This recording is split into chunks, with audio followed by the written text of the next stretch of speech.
tem um monte de erros em interpretação bíblica porque estão colocando palavra na boca de quem não falou.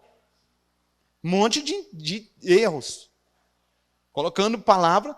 Você tem uma Bíblia por aí que ajuda em alguns aspectos e atrapalha em outros.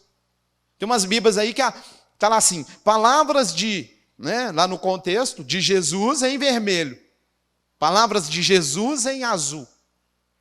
Você já viu essas Bíblias? Né? Às vezes ajuda e às vezes te atrapalha. Entendeu? Primeiro problema, né?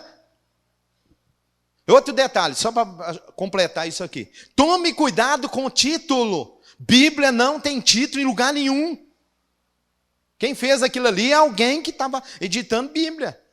Não fica se localizando na Bíblia usando título, não. Isso não existe na Bíblia. Isso é coisa de homem que colocou ali. Né? Você tem, por exemplo,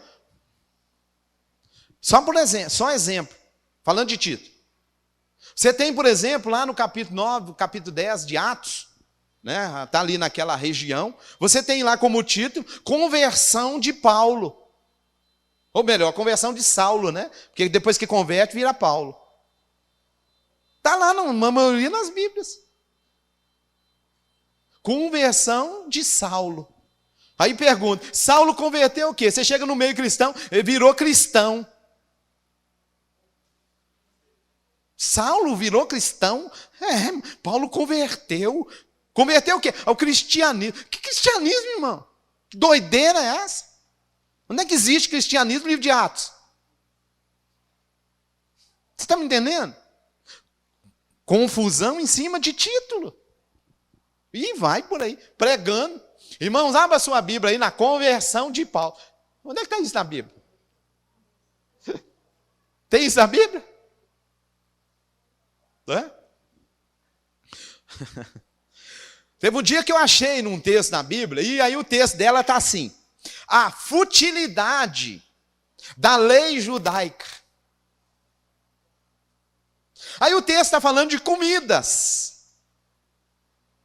Aí quando você pega o texto falando de comida, o assunto da comida é um mundo gnóstico. Tem nada a ver com o judaísmo. O indivíduo foi lá e colocou futilidade da lei judaica. Entendeu? E aí, vamos. Né? Texto sem contexto, título sem pé, sem cabeça. Né? Rabino, mas ajuda a gente a entender. Irmão, a melhor Bíblia que você vai encontrar é uma Bíblia que não tem comentário, é uma Bíblia que não tem título em cima. Por quê? Porque essa Bíblia não te induz a nada. Você vai lá ler o texto, acabou. Aí você pega uma Bíblia de estudo, fala, não, mas eu tenho uma Bíblia maravilhosa. Maravilhosa por quê? Não, porque lá embaixo tem um estudo maravilhoso. Quem fez?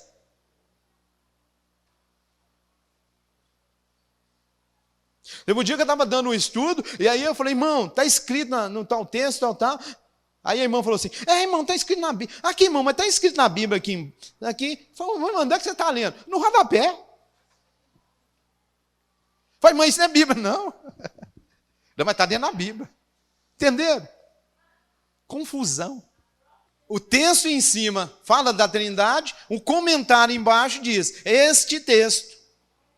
Não, olha como é que é o comentário embaixo. Sabe-se.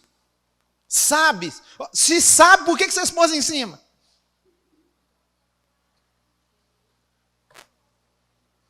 Rabino, a gente pôs aqui porque a gente é católico, apostólico, romano, mas a gente não sabia. Não, o católico, apostólico, romano, ele sabe disso. O catolicismo sabe disso. Aí ele escreveu na Bíblia deles, que é uma Bíblia católica, na rodapé. Sabe-se que no livro de Atos, o batismo era feito em nome de Yeshua. Sabe-se. Posteriormente, foi fixado o batismo, associando ele às três pessoas da Trindade. Posteriormente. A própria Bíblia dizendo isso para você, num comentário dela. Como a irmã falou, a própria Bíblia se contradiz. Ela põe o texto em cima, diz que aquele texto ele vem depois, Você vai historicamente falando, sabe-se que é no Concílio de Nicéia que entrou o texto. Isso é história. Talmidim Music, a sua rádio judaica.